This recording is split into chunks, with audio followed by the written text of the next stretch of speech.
শারদাং দেবী রামকৃষ্ণং জগদ্গুরুং পাদপদ্মে তয়ো শ্রিত্বা প্রণমামি মুহুর্মুহু।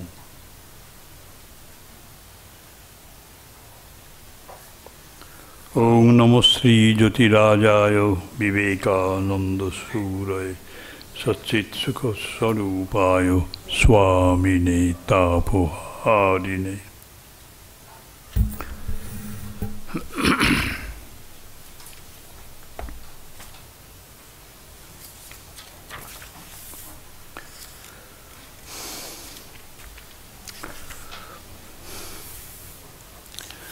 আমরা বৃত্তির কথা বলছিলাম। বৃত্তি হচ্ছে modification, mind and it's modifications. এটা মনের সব আব্বুপুর আলোচনা, কারণ মনটাকে নিয়ে আমাদের ওপারে যেতে হবে। মনটি হচ্ছে আমাদের ভেলা, ভেলা মানে হচ্ছে নৌকো, ওপারে যেতে হবে, মাঝখানে জল। কৌশল হচ্ছে মনকে অবলম্বন করে মনের ওপারে যাওয়া, কাঁটা দিয়ে কাঁটা তোলার মতো।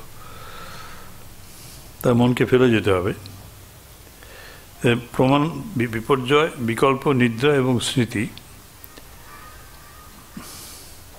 এই যে পাঁচটা হচ্ছে মনের ভেদ।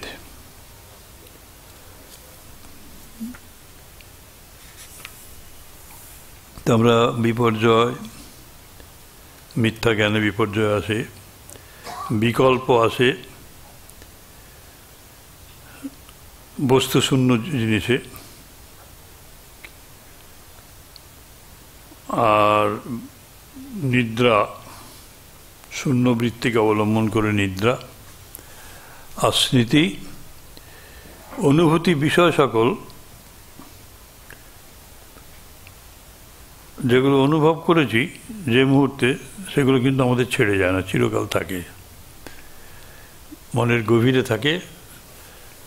হঠাৎ হঠাৎ কখন বেরিয়ে আসবে, আপনি 6 বছর বয়সে আপনাকে কে অন্যায়ভাবে মেরেছিল সব মনে পড়ে যাবে এখন।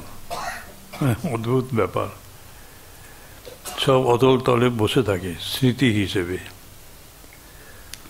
আর নিদ্রাতেও তো সেই স্মৃতি, নিদ্রা মানে অনুভূত বিষয়গুলোই নিদ্রার ভেতরে দিয়ে স্মরণে আসে। তা বলছেন এবার 11 নম্বর, মানে আমাদের নিজেদেরই অবস্থাটাকে বিশ্লেষণ করা হচ্ছে, এবং তার কারণ আমাদের যে অনুভবটা হবে, সেই অনুভবটা আসবে তো আমাদের ভেতর থেকেই, বাইরে থেকে কিছুই আসে না। ভক্তরা বলেন যে ভগবান দেন, শক্তি বাইরে আসে,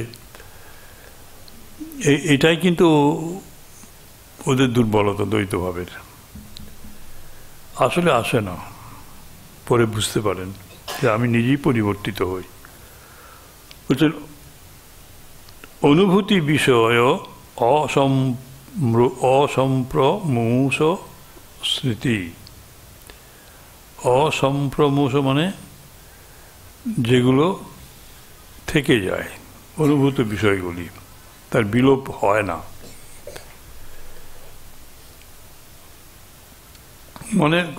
মনে করো তুমি একটা শব্দ শুনলে, ওই শব্দটি যেন চিত্ত হ্রদে নিক্ষিপ্ত প্রস্তর তুল্য, ক্ষুদ্র তরঙ্গ উৎপন্ন হলো। সেই তরঙ্গটি আবার অনেকগুলি ক্ষুদ্র তরঙ্গমালা উৎপন্ন করে, এইগুলোই স্মৃতি।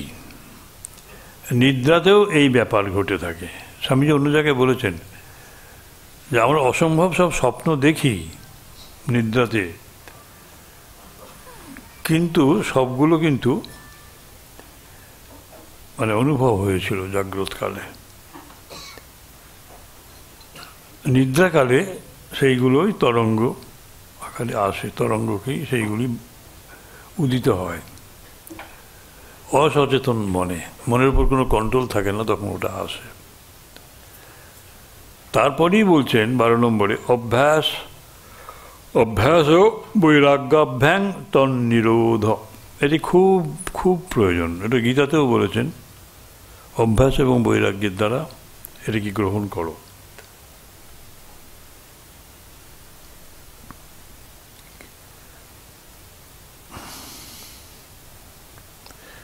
তার মানে এই যে বৈরাগ্য আনতে গেলে পরে অভ্যাসটা আনতে হবে। বৈরাগ্য অভ্যাস ছাড়া হয় না। বৈরাগ্য মানে বিরাগ, আর রাগ মানে হচ্ছে অনুরাগ, আসক্তি।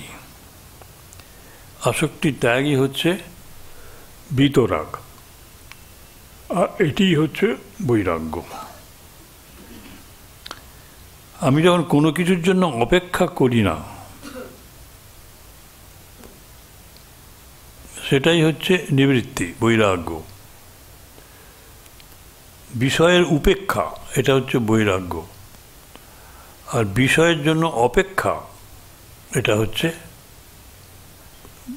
প্রবৃত্তি। আমরা প্রবৃত্তি মার্গে থাকি, তো সব ভোগময় জীবনে থাকি। এই বৃত্তিগুলো প্রবর্তিত হয় আমাদের, ঘুরিয়ে নেয়, ঘুরিয়ে মারে। সুতরাং খুব অদ্ভুত এক বিশ্লেষণ করছেন খুব অল্প কথায় স্বামীজি। এই জন্য আমরা স্বামীজির বইটি নিয়েছি, শ্লোক ওয়াইজ তিনি ব্যাখ্যা করছেন। ওই যে অভ্যাসের কি দরকার,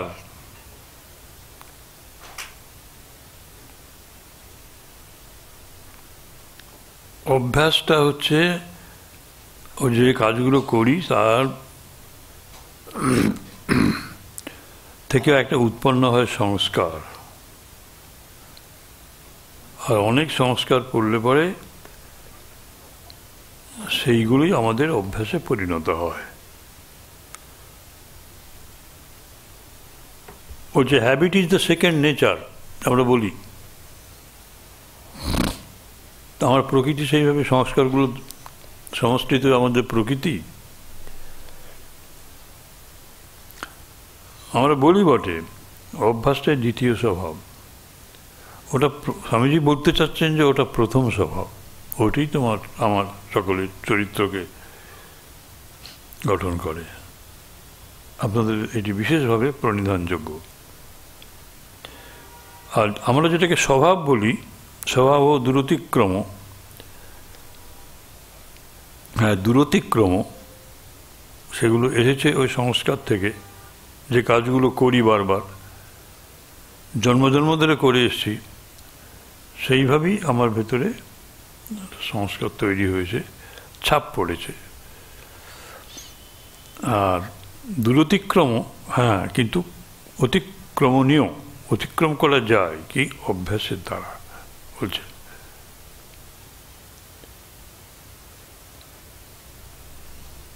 আমরা যেমন প্রকৃতি বিশিষ্ট হয়েছি তা পূর্ব অভ্যাসের ফল। সমুদয় অভ্যাসের ফল জানিতে পারিলে আমাদের মনে সান্ত্বনা আসে। কারণ যদি আমাদের বর্তমান স্বভাব কেবল অভ্যাসবাসী হয়ে থাকে, তাহলে আমরা আবার অভ্যাসের মাধ্যমেই ওই স্বভাবটাকে অতিক্রম করতে পারি।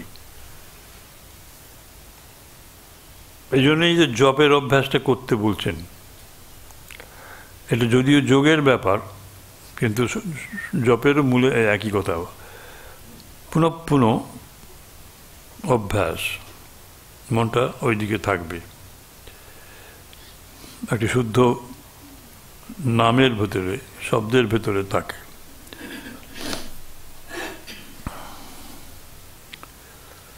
এখন কারো স্বভাব ভালো, কারো স্বভাব খারাপ, তার মানে যারা চুরি করে কয়েক জন্ম ধরে চুরি করতে করতে চুরির স্বভাবটাই তাদের চরিত্রকে নির্মাণ করে।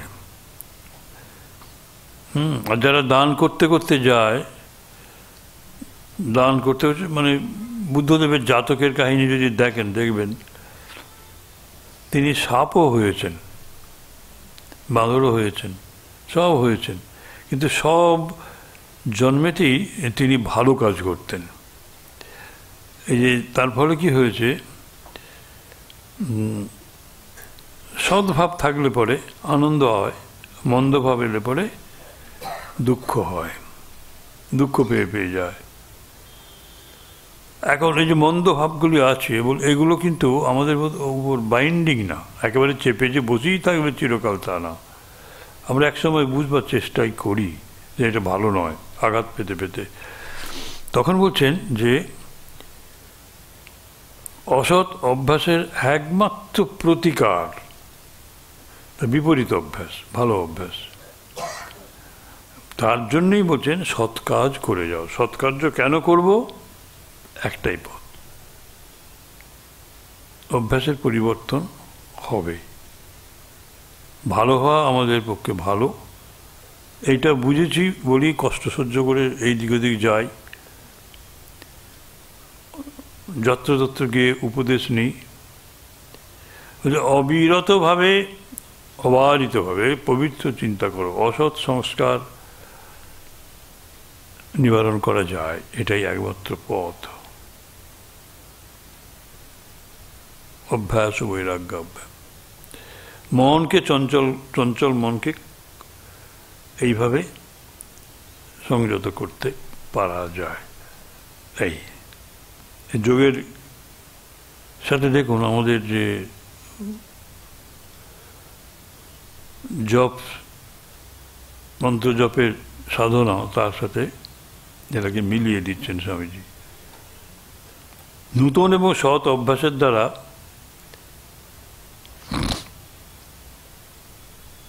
খারাপগুলিকে দূর করা যায়। এই পুনঃ অভ্যাসই চরিত্র সংশোধন করতে পারে, জেলে পুরে রাখলে হবে না। আমরা একটা পথই জানতাম, এখন এটাকে বলছে যে কারেকশন হাউসেস, এই জেলগুলোকে বলা হচ্ছে। তাদের নানা রকম মানবিক গুণের বিকাশের জন্য সব ব্যবস্থা করা হচ্ছে, লেখাপড়া শেখানো হচ্ছে। তত্র স্থিত যত্ন অভ্যাস 13 নম্বর শ্লোক। অভ্যাসটা কাকে বলছে?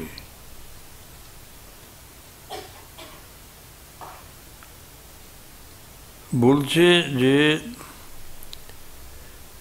মনটা বাইরের দিকে চলে যাবার জন্য পরাঞ্চি খানি বেতনত স্বয়ম্ভু তস্মাৎ পরাণ পশ্যতি নান্তরাত্মান কশ্চিৎ ধীর প্রত্যক আত্মানমৈক্ষত আবৃত্ত চক্ষু অমৃতত্বম ইচ্ছন।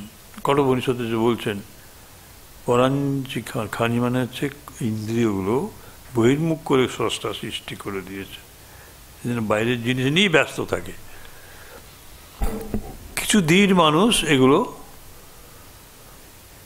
বাদ দিয়ে নিজের অন্তরস্থিত সত্যকে জানবার চেষ্টা করে আবৃত্ত চক্ষু হন, বাইরের থেকে মনটা প্রত্যাহৃত করে নিয়ে আসেন অমৃতত্ব চাওয়ার জন্য। এইটা একবারে সোজা সোজা কথা বলে দিচ্ছেন। সেই জন্য এখানেও বলছেন যেটা একদিনে হয় না, সেই পরম পদ প্রাপ্তির জন্য শ্রদ্ধার সঙ্গে বলছেন শতু দীর্ঘকাল নৈরন্তর্য সৎকারা সেবিত দৃঢ়ভূমি। এই সৎকার সেবা করতে হয়, এগুলি দীর্ঘকাল ধরে, নিরন্তর, সর্বদা দীর্ঘকাল ধরে শ্রদ্ধার সঙ্গে চেষ্টা করতে হবে। কারণ এটা আমি বুঝে নিয়েছি আগেই তো হচ্ছে, প্রথম প্রেমিসটা হচ্ছে এটাই যে আমাকে ভালো হতে হবে, যা অন্য কেউ করে দেবে না, আমাকে নিজেকেই চেষ্টা করতে হবে। মন আমার সহায় হবে। গুরু কৃষ্ণ বৈষ্ণব তিনের দয়া হলো, একের দয়া বিনে মন, একের দয়া বিনে জীব ছাড়ে খারে গেল। চৈতন্য চরিতামৃতে আছে এটা, আর ছোটবেলায় পড়েছিলাম। তা গুরু কৃষ্ণ বৈষ্ণব তিনের দয়া হয়েছে, দীক্ষা হয়েছে, গুরুরও দয়া হলো, কৃষ্ণ ভগবান, বৈষ্ণব, যারা সেই পথে সিদ্ধ হয়েছেন সব, তাদের সবাই কৃপা করছেন, সৎসঙ্গ হচ্ছে, বৈষ্ণব সঙ্গ। কিন্তু একের দয়া বিনে জীব ছাড়ে খাড়ে। একের দয়া মানে মনটা আমাদের নেই, বসে নেই, সবই এলো কিন্তু মনটা নেই। সেই জন্য অভ্যাসে আনতে হবে, অভ্যাস জপে বসতে হবে, এ বেলা ও বেলা একটা নির্দিষ্ট সময় নিয়ে এত জপ করবো। এত জপ করা, সংখ্যা রেখে জপ করা প্রত্যেক দিন, এটা কি বলে পুরস্চরণ। খুব সহজ কথায় পুরস্চরণে সে অনেক ব্যাপার আছে, কিন্তু ভূতেশানন্দজি বলছেন পুরস্চরণ মানে সংখ্যা রেখে, নির্দিষ্ট সংখ্যা রেখে জপ করা, 1 ঘন্টা 1.5 ঘন্টা করে।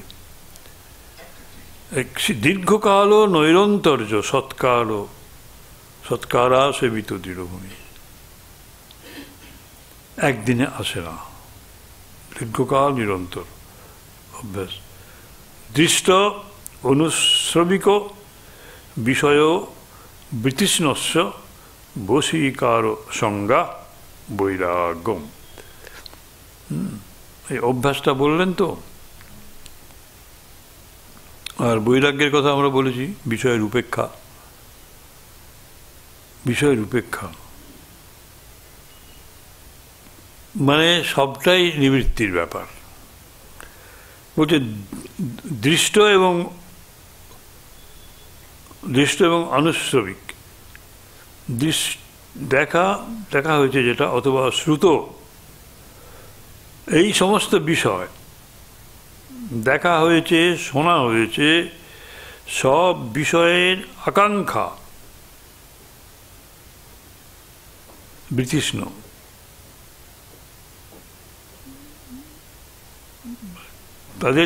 তাদের প্রতি যে তৃষ্ণা, আকর্ষণ, আকাঙ্ক্ষা বিগত ত্যাগ করেছেন যিনি।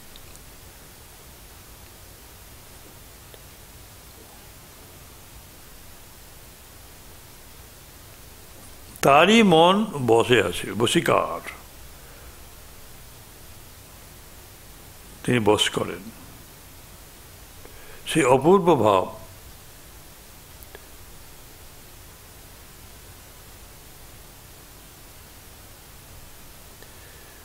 আপনি শুনেছেন ওটা ওইখানে পাওয়া যায়, আবার দেখে এসেছেন ওটা ওখানে আছে,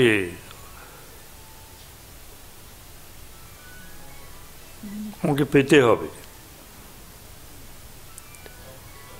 কিছু দেখা হয়েছে, কিছু শোনা হয়েছে, কিছু পাওয়া হয়েছে, ওইগুলো আমি পেতে চাই, ওগুলো আমার অধীনে আসবে। গীতার এগুলো আমি পেয়েছি আজ, ওগুলো আমার আগামীকাল হবে। দক্ষে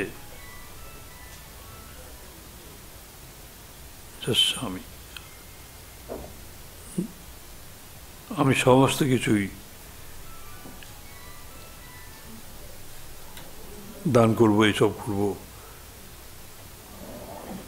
আমি রাজা, আমি সব ভোগী, আমার চেয়ে বড় আর কি আছে, এইসব। এই আকাঙ্ক্ষা যিনি ত্যাগ করেছেন তাকেই বৈরাগ্যবান বলবো, তাকে অনাসক্ত বলবো, অশক্ত বলবো, অশক্ত। তালবস্য নয়, দন্তস্ব।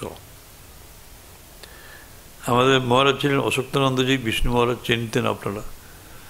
হ্যাঁ, উনি লিখতেন দন্তস্বতম হয়তো আকার, অদন্তস্ব করে, আর সব মানুষ লিখতে অতালবস্য। দেখেছো কি করছে আমাকে, এরকম নামটাই বুঝতে পারে না। আসক্ত আনন্দ, আসক্ত নয়, শক্ত নয়, অনুরক্ত নয়। দুটি শক্তি আমাদের সমস্ত কাজের নিয়ামক। কি দুটি? স্বামীজি ব্যাখ্যা করছেন এটা। ওই যে আমি দেখলাম, করলাম বা শুনলাম, দৃষ্ট অথবা আনুশ্রবী, আমাদের নিজেদের অভিজ্ঞতা আর অন্যের অভিজ্ঞতা। ওদের অভিজ্ঞতাতেই ছুটি আমরা, অনেক সময় দুটি সমান পাওয়ারফুল। এই দুটো শক্তি আমাদের ছুটিয়ে বেড়াচ্ছে, মনকে বিপর্যস্ত করছে, নানা তরঙ্গ তুলছে।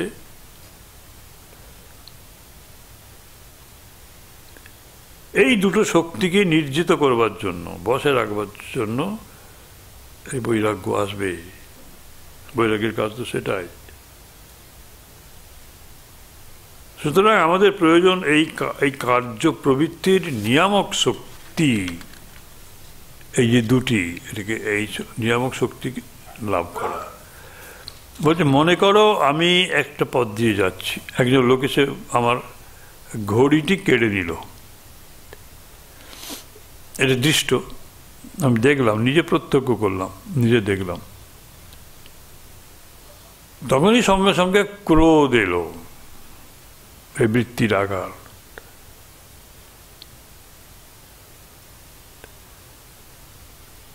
না, ওই ভাবটা আসতে দিবে না, বলছেন স্বামীজি, দিবে না।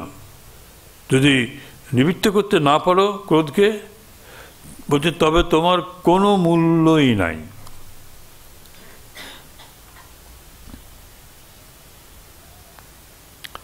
এই কথাটা আমি আপনাদের কাছে এখানে অনেক আগেও বলেছি বোধহয় দু একবার।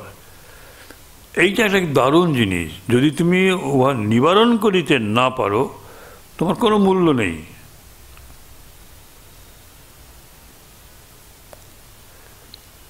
আমরা আমাদের ছেলেরা যখন জিজ্ঞাসা করতে এটাই করতে হবে, বলে ও পারবো না। তাহলে খাও, ছোবল খাও। বলে ছোবল খাওয়ার কথা কেন বলছেন? তা আমি বললাম যে ছোবল খাওয়ার কথা বলবো না তো আর কি বলবো? তুমি দাঁড়িয়ে আছো, একটা সাপ তোমাকে কামড়া দেবে, ছুটে ছুটে আসছে। তা সবাই আমরা বলছি আরে পালাও পালাও, তুমি বলছো সাপ সাপ। বলছে যে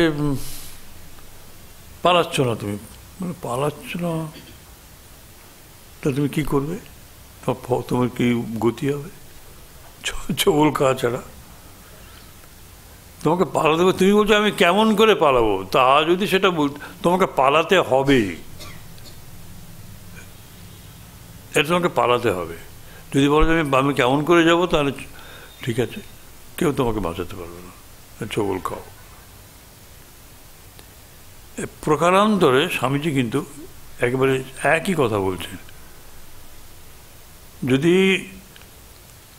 ওই ভাবকে যদি নিবারণ করতে না পারো, তাহলে তোমার কোনো মূল্য নাই। যদি পারো, তুমি বৈরাগ্যের পথে এগিয়ে গেলে। বৈরাগ্য পথে রাজ্য কত কঠিন জিনিস সহজ করে বলে যাচ্ছেন। ওই ভাব আসিতে দেবেন, বলে কেমন করে দেবেন? না দিতে পারলে তাহলে ভোগো, এটা একটাই তো পথ। এবং সেই জন্যই তো বিপদ যায় না, উদ্ধার নেই, সময় হয়নি।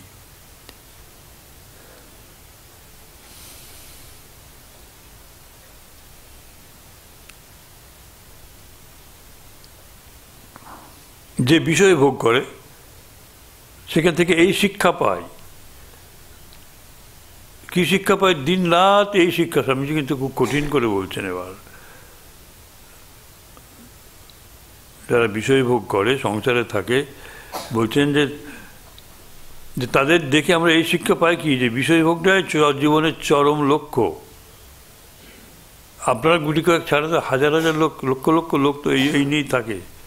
তাদেরকে যেসব বলাও যাবে না, তারা এক মুহূর্ত সময় এর জন্য ব্যয় করবে না, এক সেকেন্ডও। তারা সেকুলার বিষয়ে যেখানে আলোচনা হবে সেখানে সেমিনার করবে, হ্যাঁ, হাজার হাজার লক্ষ লক্ষ টাকা, কোটি কোটি টাকা খরচ করবে, ব্যাস ভালো করে খাবে। খাওয়াটা যদি খারাপ হয় তাহলে সেমিনারও পণ্ড করে দেবে। ওই ভোগটাই থাকে। তাহলে বলছেন এর থেকে আমরা এটা দেখে নিয়েছি যে বিষয়ভোগটাই জীবনের চরম লক্ষ্য। সংসারে যারা থাকে তারাই ভাবে। এই হচ্ছে আমাদের সবচেয়ে, স্বামীজি কি বলছেন, ভয়ানক প্রলোভন।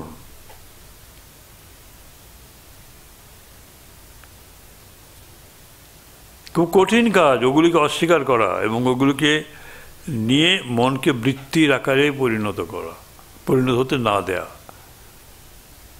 আপনারা তো ভাগ্যবান, অশেষ ভাগ্যবান, আমরা অশেষ ভাগ্যবান। এইসব চিন্তা করতে আমাদের ভয় আছে। আমি তো দেখেছি আপনারা রাম নামে যেভাবে সব আসেন ছুটে ছুটে, জায়গা পাচ্ছি না, 3 ঘন্টা আগে এসে জায়গা নিয়ে বসে আছেন। আমি এত আগে যাচ্ছেন কেন? বলছে যে জায়গা পাবো না। মানে প্রত্যেক দিন আসছেন, একটা কিছু পাচ্ছেন। আমার এইটাই তখন মনে হয়, তাহলে এই আসক্তিটা কেন আসছে এই দিকের প্রতি? আপনাদের কোটি কোটি প্রণাম। সানুভূত এবং পরানুভূত, আমি নিজেও অনুভব করছি, পরে অনুভব করছে, এই বিষয় থেকে আমাদের যে 2 ধরনের কার্য প্রবৃত্তি জন্মাচ্ছে, সেগুলোকে দমন করা এবং তাদের বশীভূত না হওয়া, এটাকেই তো বৈরাগ্য বলছে। বৈরাগ্যের ব্যাখ্যা, পারফেক্ট ব্যাখ্যা, কোনো জায়গায় কোনো ফাঁক নেই।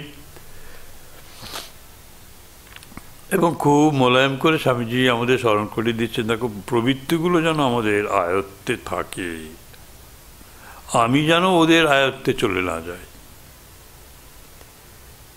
এই মানসিক রোগ, এই মানসিক শক্তি, এটাকেই বৈরাগ্য বলে। এই জন্যে মুক্তির সঙ্গে বৈরাগ্যের এমন মিল।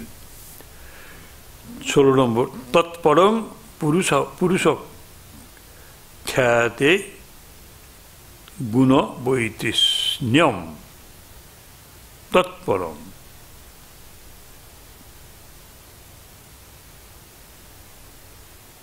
এই যে পুরুষের তৎপরং, সেই পরম পুরুষের স্বরূপ প্রকাশিত হয়ে যায় এইভাবে। পুরুষখ্যাতের গুণগুলো বৈরাগ্য লাভ হলে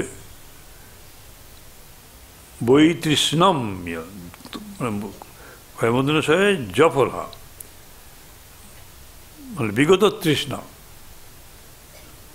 বৈতৃষ্ণ, এইটা এলে পরেই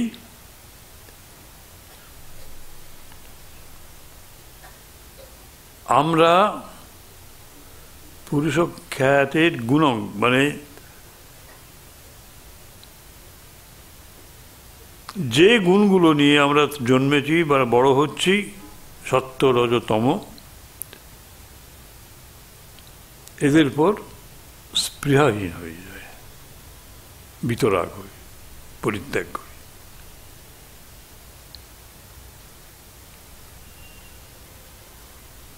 এমনকি সত্যগুণের প্রতিও অনাসক্তি আসে, রজগুণের প্রতিও অনাসক্তি আসে, তমগুণের প্রতিও অনাসক্তি আসে।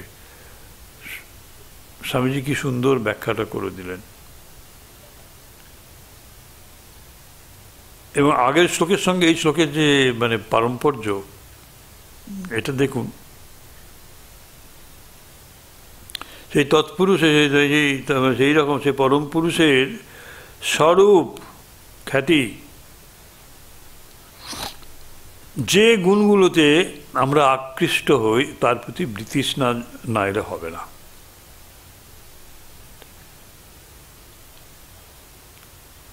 সুতরাং এই বৈরাগ্য, এই বৃতৃষ্ণা এরকম তীব্র হতে হবে যে আমার ভেতরে যে গুণগুলো আছে, তমগুণ তো আমি দেখলি বুঝতে পারি যে এটা আমার তমগুণের জন্য হচ্ছে। অন্যের অসুবিধা করে আমি এই কাজগুলো করে যাচ্ছি, বা অন্যের অসুবিধা হচ্ছে আমি কান দিচ্ছি না, এই তমগুণ এইসব। অথচ আনন্দ পাই, এবং কষ্ট, ওর অসুবিধা হচ্ছে, বেশ তো ভালোই তো, হ্যাঁ আমাদের জ্বালিয়েছ, ঠিক আছে দিয়ে দিল। বা কেউ যখন কষ্ট পায়, আমাকে দুঃখ দিয়েছে, সে কষ্ট পাচ্ছে, আনন্দ পায়। এই যে এইসব তমগুণী লক্ষণ। তারপর রজগুণ, রজগুণ হচ্ছে ভোগের প্রতি স্পৃহা, আর সত্যগুণের প্রতি স্পৃহা। সত্যগুণ ছাড়া খুব কঠিন। আমাকে একজন বলেছিলেন যে মানে ব্রাহ্মণ সন্তান, 9 বছর বয়সে সন্ন্যাস, মানে পৈতে হয়েছে, 37 বছর বয়সে হয়তো তার সন্ন্যাস হবে। এতদিন যে গায়ত্রী জপ করেছে একেবারে খুব নিষ্ঠা সহকারে করে, এখন তাকে গায়ত্রী জপ ছাড়তে বলছে, পৈতেটা ছাড়তে বলছে, সে কাঁদছে গিয়ে গঙ্গাধর। এই যে সত্যগুণের প্রতি যে তার আসক্তি, আমাকে এখন স্বামীজি বললেন, আমাদের আচার্য, মানে খুব ভালো গুণের প্রতি যে আসক্তি ছাড়বে না, তার জন্য তোমাকে অনেক জায়গায় ক্ষতি স্বীকার করতে হচ্ছে। এই আসক্তিটা আরো তীব্র, এটা ছাড়তে গেলে দিন কাঁদছে শুধু, এটা আমাকে ছেড়ে দিতে হবে। যা সত্যগুণও ছাড়তে হবে, সত্যগুণও ছাড়তে হবে। ওই যে দান ধ্যান করে বেড়াচ্ছেন, ঈশান আর কত দান ধ্যান করবে, কত লোকের উপকার করবে, নিজের খেয়ে ঘরের খেয়ে পরের মোস্তাড়াচ্ছ, সালিশি করছো, এ করছো, ওগুলো ছাড়ো। ছাড়তে পারছেন না, দানে বদ্ধ হয়ে যাচ্ছে। বলিটা যার দানে তো বদ্ধ হয়ে গেল, পাতালে চলে গেল। কর্ণও দানে বদ্ধ হয়ে গেল, রাজা কর্ণ দানেই তো মারা গেলেন, ছাড়তে পারে না। বলছেন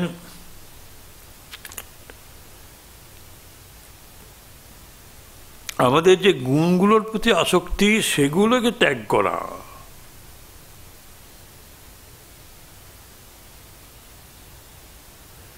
এই আহ্বান জানাচ্ছেন আমাদের ভেতরের বৈরাগ্য। আগে যেগুলো হলো সেগুলো হলো, সেগুলো বাইরের জিনিস, বাইরের ভোগ এবং, কিন্তু আমার ভেতরে থেকে যে গুণগুলো আমার আছে, তার হাত থেকে রক্ষা পেতে হবে।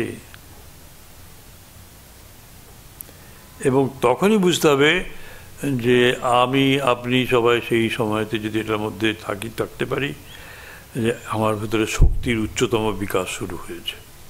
এটাই এই পুরুষ বা আত্মা কি, আর গুণগুলোই বা কি? এই যে পুরুষ খ্যাত, পুরুষ নামে বিখ্যাত যে পরম পুরুষ কে?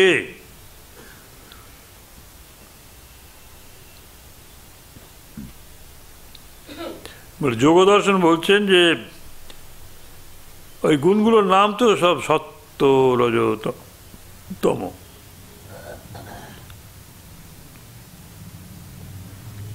সত্যগুণ শুধু অন্ধকার নিয়েছে, ঘুমিয়ে ঘুমিয়ে কাটায়। কুম্ভকর্ণ, একই মায়ের 3 ছেলে, হ্যাঁ, একজন ঘুমোচ্ছে, একজন সবাইকে বিব্রত করছে, কাউকে সুখে থাকতে দেবে না। রাবণ রজগুণ, পৃথিবীর যেখানে যত বস্তু আছে সব ভোগ করবে। আর একজন ভগবত চিন্তা, রাম চিন্তায় মগ্ন, সে ঈশ্বরকে পাবে। এই সংস্কার নিয়ে এসছে, একই মায়ের কাছ থেকে এলো, তাই এইরকম হলো কেন? এই ব্যাপার। সুতরাং বলছেন যে এই 3টি গুণ বাহ্য জগতে আলস্য নিয়ে আসে, ঘুমায় একদল। আর কি নিয়ে আসে? আকর্ষণ নিয়ে আসে।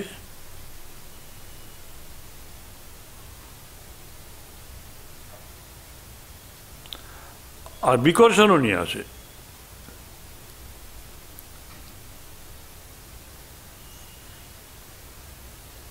মানে প্রবৃত্তিটা নিয়ে আসে, ওর কোনো প্রবৃত্তি নেই। তমগুণ যে তার কোনো প্রবৃত্তি নেই, আশা আকাঙ্ক্ষা কিচ্ছু নেই। এর আশা আকাঙ্ক্ষা প্রচুর। আর সত্যগুণটা কি? এই দুটোর ইকুইলিব্রিয়াম, এই দুটোর ইকুইলিব্রিয়াম, এই দুটো সংযত হয়ে থাকে। ঠাকুর বলছে সত্যগুণও চোর, সত্যগুণীও চোর, মনে আছে? সে বলে দেয় যে সেও ডাকাত, সে বলে দেয় যে সে বেঁধে ফেলে, সেও বাঁধে। অর্থাৎ সৎ কাজে আমরা বদ্ধ হয়ে যাই। যেমন হলেন কথা মিলে ওই ঈশান বলে, না ওর পারে যাও, ভগবানের নাম করো, ভগবানকে নিয়ে থাকো, বাইরের কাজ সব পড়ে থাকো। তা ওটা হচ্ছে ওদের ইকুইলিব্রিয়াম। প্রকৃতিতে যত বস্তু আছে, যা কিছু আমরা দেখছি, এই তিনটি শক্তির, তম, রজ এবং সত্য, এরই পারমুটেশন কম্বিনেশন, সমবায় উৎপন্ন। সাংখ্যযোগ, সাংখ্য প্রণেতারা প্রকৃতিকে নানা প্রকার তত্ত্বে বিভক্ত করেছেন। মানুষের আত্মা এদের সবগুলোর বাইরে, এই প্রকৃতির বাইরে। এই মনুষ্য প্রকৃতির মধ্যে এই সত্য, রজতম, এর অনেক গুণ অনেকভাবে সে ব্যাখ্যা হবে। কিন্তু ওই যেগুলো পুরুষখ্যাতি, পুরুষটাকে আত্মা, সেটা আবার কি? এর সব বাইরে, প্রকৃতির বাইরে। প্রকৃতি আছে, তার থেকে বিকৃতি এসেছে,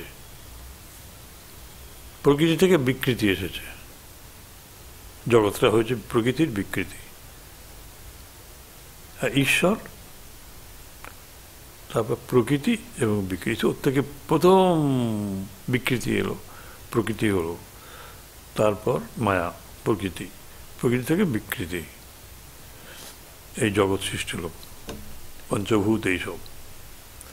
এই সৃষ্টিক্রম একটা আছে বিশাল, সাংখ্যের সৃষ্টিক্রম 24 তত্ত্ব সাংখ্যের। পুরুষ প্রকৃতি 2, আর মহত্তত্ত্ব বুদ্ধিতত্ত্ব, অহং তত্ত্ব, অহং 24, 4 হলো, 4 হলো। এবারে পঞ্চ জ্ঞানেন্দ্রিয়, পঞ্চ কর্মেন্দ্রিয়, পঞ্চভূত, পঞ্চভূত,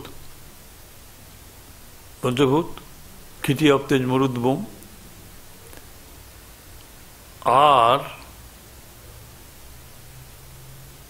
পঞ্চপ্রাণটাকে ওরা নেয় না, পঞ্চ সূক্ষ্ম মহাভূতটাকে ওরা বলে পঞ্চ বিষয়, রূপ, রস, শব্দ, গন্ধ, স্পর্শ। 4 5 20 আর এই 4।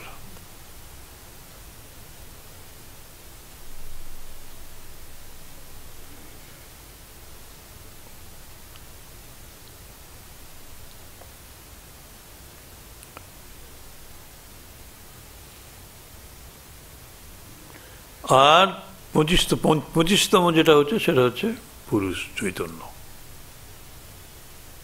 পুরুষ প্রকৃতি পুরুষে মিলেছে। বেদান্তেও তাই হয়, কিন্তু বেদান্তের সঙ্গে সাংখ্যের তফাৎটা হচ্ছে, বেদান্ত যে একত্বটা হলো সেটাতে স্থির থাকতে পারে না, ওটা হচ্ছে ইনকমপ্লিট থিওরি। কিন্তু বিজ্ঞানীরা যেহেতু চৈতন্যের সঙ্গে ওই সাংখ্যকে যুক্ত করা হয়নি, সেই জন্য ওরা সাংখ্যর মানে ক্রিয়েশনটাকে গ্রহণ করেছে, বেদান্তটাকে নেয়নি। বেদান্ত বলছে যে জীবাত্মা বহু নয়, সাংখ্য বলছে জীবাত্মা বহু। তবে হ্যাঁ, কোনো এক সময় সেটা এক হয়ে গেল, কিন্তু আবার ওইটাই মুক্তি নয়। বেদান্তের, সাংখ্যের মুক্তিটা সাস্টেন করে না, থাকে না। আবার প্রকৃতি বিকৃতি শূন্য প্রকৃতি বিকৃতির মধ্যে পড়ে গেল। যাক, সেসব থাক।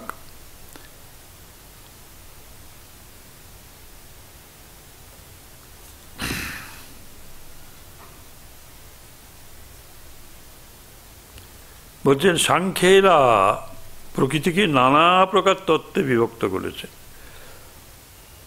ওই যেগুলো এতগুলো বললাম। আর মানুষের আত্মা এদের সবগুলোর বাইরে, প্রকৃতির বাইরে, ওটি সব প্রকার শুদ্ধ পূর্ণ স্বরূপ।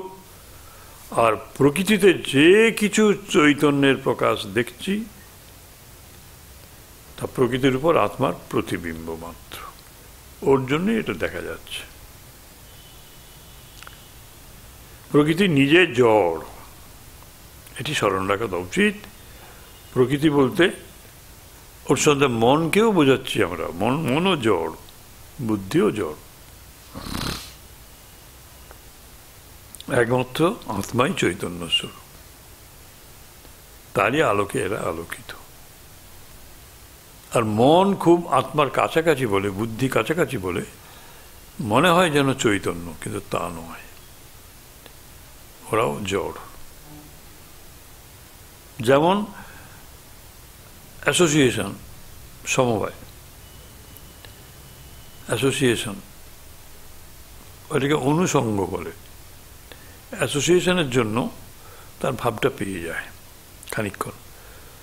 একখণ্ড লোহা, যদি লোহার দণ্ড আগুনের ফেলে রেখেছেন, 1 ঘন্টা পরে দেখবেন আগুনের মধ্যে, আগুনটা লোহার মধ্যে ঢুকে গেছে, দেখছেন দুটোর মধ্যে পার্থক্য করা যাচ্ছে না।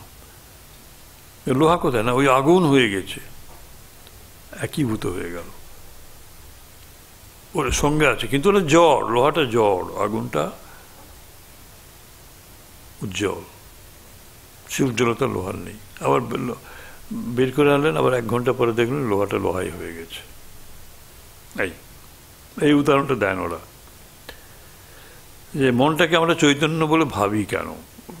চৈতন্যের কাছাকাছি আছে বলে তার স্বভাবটা খানিকটা পায়। প্রকৃতি নিজে জড়, এটি স্মরণ রাখা উচিত। প্রকৃতি বলতে মনকে বুঝছি, মনও প্রকৃতির ভেতরে, চিন্তাও প্রকৃতির ভেতরে, জড়, চিন্তাও জড়। চিন্তা হতে অতি স্থূলতম ভূত, মানে পৃথিবী, মাটি, সবে প্রকৃতির অন্তর্গত, প্রকৃতির বিভিন্ন বিকাশ। এইটাই তো পাশ্চাত্যরা মানতে পারে না, অথচ আমাদের এখানে সবাই এটা জানে, বাচ্চা ছেলেও জানে। এই প্রকৃতি মানুষের আত্মাকে আবৃত করেছে। প্রকৃতি চেপে বসে আছে আমাদের উপর, এই ম্যাক্রোকজম, প্রকৃতি মানে ম্যাক্রোকজম, সেই নিয়ে আমরা ব্যস্ত, বহির্জগৎ নিয়ে ব্যস্ত। বহির্জগতের উন্নতি সাধন করব, অন্তর্জগতের কোনো খবরই নেই, শুধু অন্তর্জগতে পেটে খাবার দিচ্ছি, তারপর সেই যে চিন্তা করছে সেই তো অসুস্থ হয়ে পড়ছে, সে আর বাঁচবে কদিন। ডাক্তারের কাছে ছুটি। সুতরাং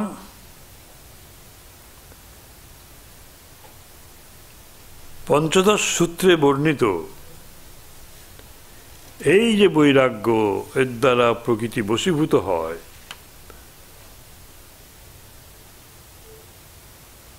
এইটি না হলে আত্মা প্রকাশিত হবেন না, অত্যন্ত সহায়কারী। এই আগে সূত্রে বলেছি, বশীকার ও সংজ্ঞা বৈরাগ্যম। দেখুন, এই বৈরাগ্য এসে প্রকৃতি বশীভূত হয়ে যায় এবং আত্মা প্রকাশিত হয়।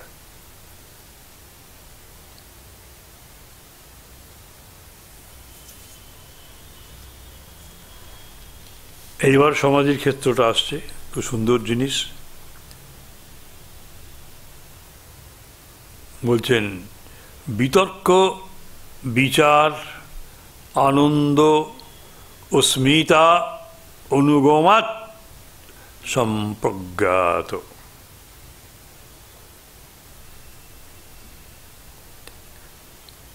এই সম্প্রজ্ঞাত সমাধি অসম্প্রজ্ঞাত সমাধি,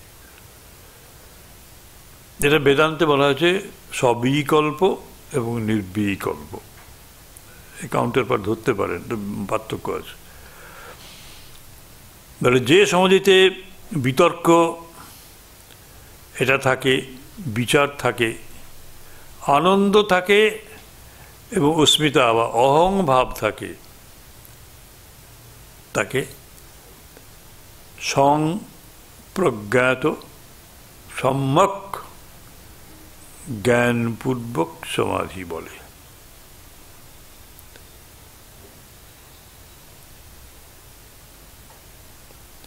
তাহলে এই যে সম্প্রজ্ঞাত সমাধিটা বলা হলো, বিতর্ক, বিচার, আনন্দ এবং অস্মিতা অনুগত হয়ে থাকে,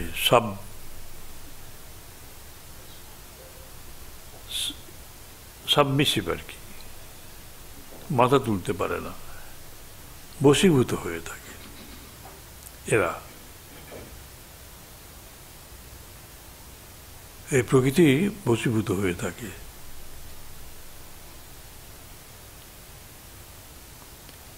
সুতরাং প্রকৃতিকে বশীভূত করবার সমুদয় শক্তি এসে গেল তখন সম্পর্কিত। এটা 4 প্রকার। কিরকম? একটা হচ্ছে সবিতর্ক সমাধি।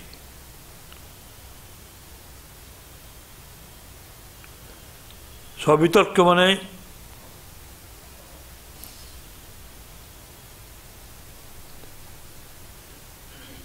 এই সমাধিতে মনকে অন্য বিষয় থেকে সরিয়ে এনে ওই মানে আত্মার চরণে, আত্মার উপর পুনঃ পুনঃ ধ্যান করবার জন্য চেষ্টা করতে হয়। এই চিন্তাটা দুভাবে করা যায়, এই ধ্যানটা।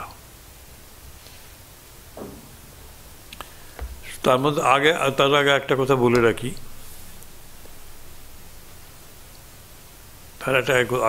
আগে প্রথম ক্লাসেই আমি বলেছিলাম, প্রথম ক্লাসে, এখন মনে করি যাবেন, এইখানটা এবার আসছে, খুব ইম্পর্টেন্ট। সেটা হচ্ছে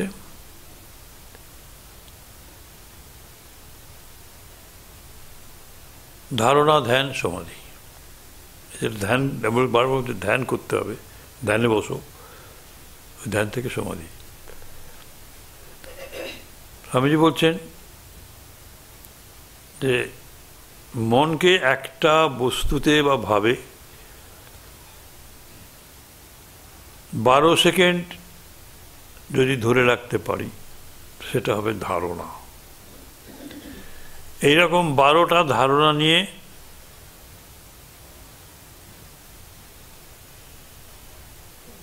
একটা ধ্যান আসে। মানে 144 সেকেন্ড যদি ধরে রাখতে পারি একটা বস্তুতে বা একটা ভাবে মনটাকে, খুব বেশি না, 144 সেকেন্ড, তাহলে হচ্ছে একটা ধ্যান। এবং 12টা ধ্যান নিয়ে একটা সমাধি।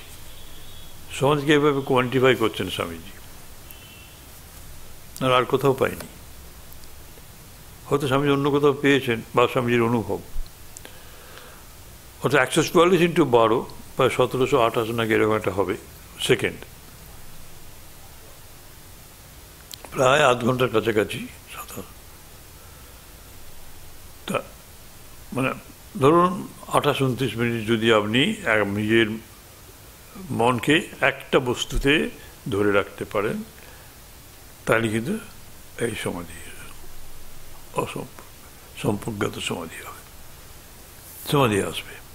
এজন্য বলছেন এখানে যে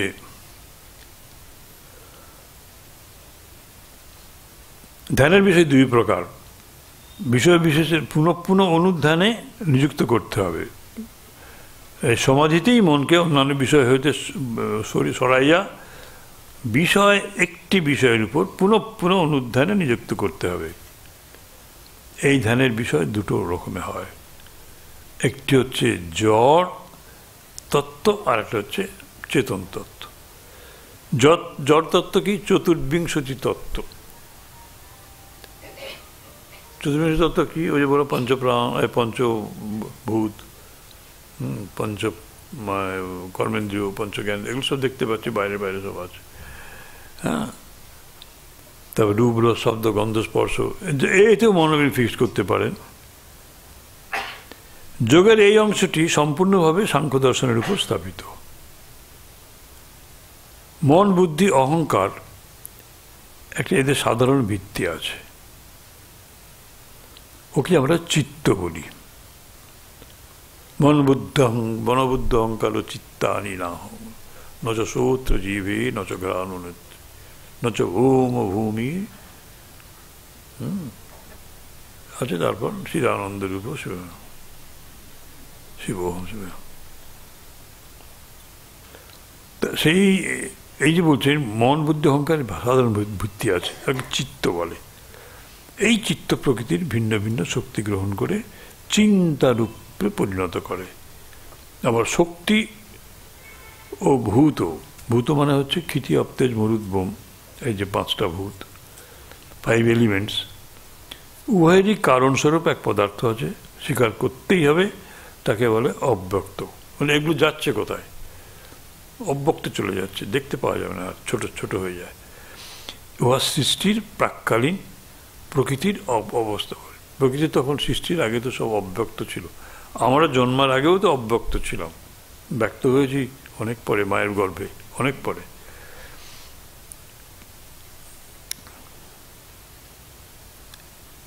কল্পান্তে সমুদয় প্রকৃতিতেই উহা প্রত্যাবর্তন করে।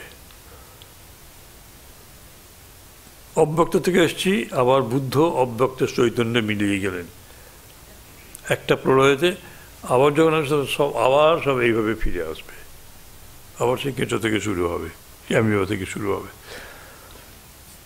কিছুকাল পরে পরকল্পে উহা হইতেই সব পুনরাবির্ভূত হয়। এই সমুদয়ের অতীত প্রদেশে চৈতন্য ঘন পুরুষ। ব্যাস, এই চতুর্বিংশতি তত্ত্ব এর উপরও একটা মানে জড় পদার্থ, ভাব, চিন্তা, এগুলোর উপর মনটাকে ফিক্সড করা যায়। ওই 12 সেকেন্ড করতে পারেন। আবার চেতন পুরুষ চৈতন্যে এটাও করা যায়। এর বাইরে চৈতন্য ঘনপুরুষ, জ্ঞানই প্রকৃত শক্তি, জ্ঞানস্বরূপ।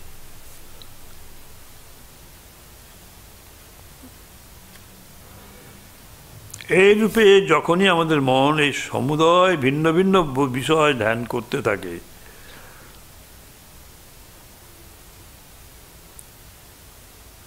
তখনই উহাদের উপর ক্ষমতা লাভ করিয়া থাকে। যে প্রকার সমাধিতে বাহ্যস্থূল ভূতগণী দেহ, ক্ষিতি, অপ্তেজ, মরুদ, বোম, আর আমাদের যে পঞ্চ জ্ঞানেন্দ্রিয়, পঞ্চকর্মেন্দ্রিয়, এইসব বিষয়গুলো আছে, রূপ, রস, শব্দ, গন্ধ, স্পর্শ, এইসব যে ধ্যান, এগুলো সব বিতর্ক ধ্যান বলে। কিন্তু শক্তি লাভ করলেই মুক্তি লাভ হয় না, ওটা ভোগের জন্য চেষ্টা হয়। এই যে বস্তু জগতে ধ্যান করে এই যে পেলাম, এটা প্রকৃতিকে, এটা ভোগের জন্য হয়। ভোগ সুখের অন্বেষণ বৃথা, ইহাই জগতে অতি প্রাচীন উপদেশ। কিন্তু মানুষের পক্ষে এটা ধারণা করাই কঠিন। যখন সে ধারণা করে, তখন সে জড় জগতের অতীত হয়ে মুক্ত হয়ে যায়। এই ধারণার সঙ্গে সঙ্গে সে মুক্ত হয়। যে ভোগ সুখের অন্বেষণ বৃথা, রবীন্দ্রনাথ তো বলেছেন এটা, যে সংসারতি ইতি সংসার। সংসারে তুমি কিছু পাওয়ার চেষ্টা করছো, পাবে না, ওখানে পাওয়ার তত্ত্ব নেই। সংসারতি ইতি, ওটা সরে যাওয়ার তত্ত্ব আছে, যাকে ধরবে সেই সরে যাবে। আর জগৎ গম কিপ, জগৎ চলছে, ওকে ধরে রাখবে কি করে? এই দুটোই সরে যাচ্ছে, জগৎ এবং সংসার।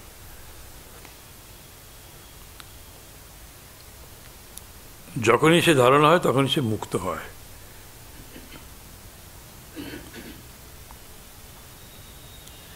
যেগুলোকে আমরা বলি গুহ্য শক্তি, সিক্রেট পাওয়ার, সেগুলো আর কিছু না। Secret power, power itself is material,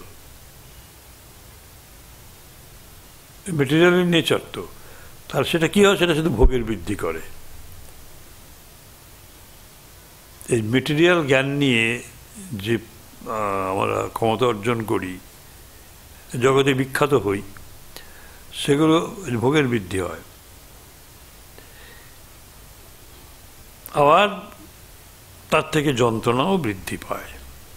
ভোগ হয়ে পরই যন্ত্রণা হবে। ভোগে রোগভোগম, রোগভয়ম, সম্পদে তস্কর ভয়।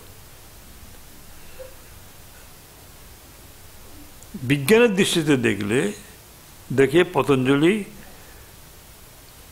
এই গুহ্য শক্তি লাভের সম্ভাবনা স্বীকার করেছেন। বিজ্ঞান যা কিছু করছে সেজন্য বললেন যে এটা হচ্ছে ভোগের জন্য, বস্তু জগতের উপর আধিপত্য বিস্তার। এই শক্তির আরাধনা, এই শক্তির প্রলোভন, এখান থেকে তিনি আমাদের সাবধান করে দিয়েছেন। বলছে তা করতে ভোলেননি।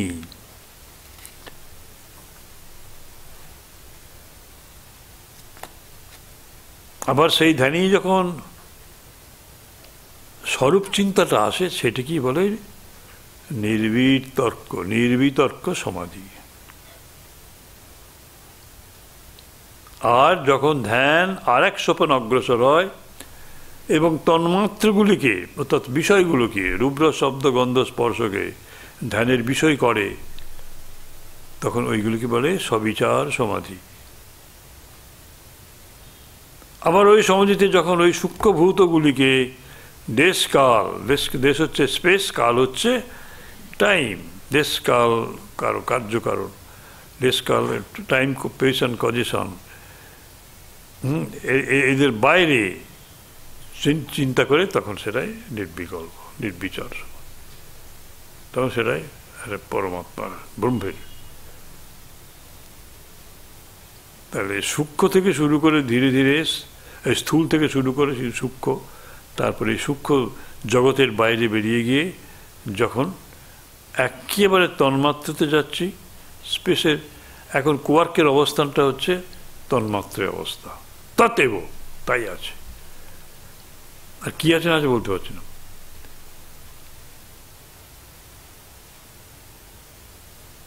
তারপর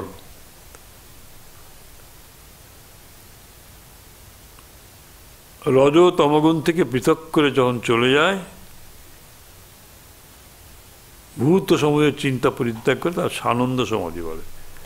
মনই যখন ধ্যানের বিষয় হয় তখন ওই সমাধি একাগ্র পরিপক্ক হয়। যখন স্থূল সূক্ষ্ম সমুদয় ভূতের চিন্তা পরিত্যক্ত হয়ে মনের স্বরূপই ধ্যেয় বস্তু বিষয় হয়ে দাঁড়ায়।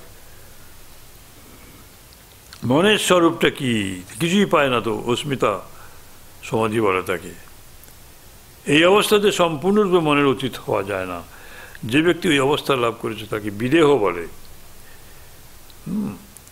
তিনি নিজেকে স্থূল দেহ শূন্য রূপে চিন্তা করতে পারেন। স্থূল দেহ শূন্য, আমার সূক্ষ্ম দেহ আছে। এই অবস্থায় পরমপদ লাভ না করিয়া তিনি প্রকৃতিলীন পুরুষ রূপে খ্যাত হন। প্রকৃতিতে লীন হয়ে গেছে। মানে আমরা এইসব এটা রহস্য করে বলি তো, যে স্বামী একেবারে খুব স্ত্রী ভক্ত বলে ওরে ওই পুরুষ প্রকৃতিলীন হয়ে গেছে বলে, ও ভাবটা নিয়ে নেবেন এখানে যে প্রকৃতিলীন।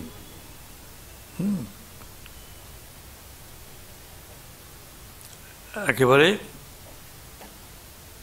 পরম প্রকৃতি খুবই তো সূক্ষ্ম।